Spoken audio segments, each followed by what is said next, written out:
Hey, Master Gardeners. That's an owl in the middle of the picture. It's a great horned owl. And he's living around here in this housing development. And the cool part is, in the evenings, we hike around here for the last 4 nights, and we see him almost every night. 2 nights ago, he was on top of this house, sitting on there eating a bunny rabbit. Who knew that great horned owls were suburban type birds? But they are. And they live in a community where they can, as long as there's tall enough trees, which there are here, as you can see from these really tall ones, as long as they're tall enough trees for them to be able to nest in, and then there's, of course, food in the neighborhood, they can live in that neighborhood. He's over in the woods here squawking. I doubt that you're going to be able to hear him squawking, but he, there he is. He's squawking.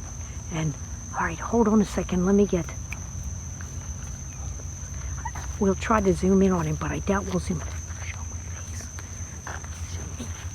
face. So he lives in this housing development. It's a great horned owl. He's got 2 tufted ears on the top of him. He gets about this tall, 24 inches. Hopefully during this tape, you'll be able to hear his voice in the background. There's at least 3 or 4 of them that live in here. Some of them are juveniles, and we can tell they're juveniles because on the top of their head, it's still blonde and kind of downy-like. So that way we know they're juvenile great horned owls. Those ear tufts mean nothing at all. They think that they can't figure out what they mean. They don't show their ears or anything. But one of the characteristics of an owl is his ears are not placed evenly across from each other like yours and mine are. They're staggered, one's higher and one's lower. And the reason is so he can triangulate to hear things. And it improves his ability to locate his prey real quick.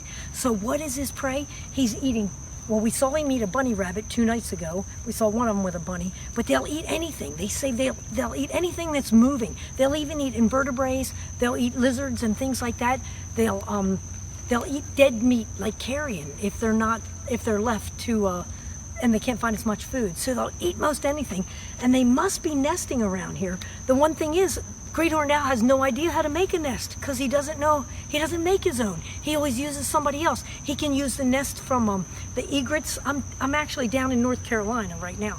So they can use the nests from egrets and things and herons. They often use hawks, the hawk nests, and they can use anybody's nest. They'll just recycle it after they're finished. Their nesting is done. Usually it's sabotaged, finished, gone. So they don't use the same nest every year. They usually lay 1 to 3, something like 3 eggs, somewhere in that range. The juvenile stays with the mom all through the summer months, and that's what's going on in this neighborhood, because when my friends are walking up and down these suburbia roads, they listen to the youngs screaming. They make this screaming, squeak, squeak, squeak. And they'll even just sit close to the road and people can actually photograph them and see them. But they're juveniles and they just don't seem to know any better, and they're just learning the routine. By the time they get to the fall months, those juveniles will be gone. But anyway, the great horned owl, pretty exciting for me to learn that they live in suburbia areas. I had no idea. They say as long as there's a place to nest and as long as there's food, they can survive and deal with people, walking, dogs, and cars and different characteristics. So it's pretty amazing fact to learn. So there's your great horned owl facts. See you soon.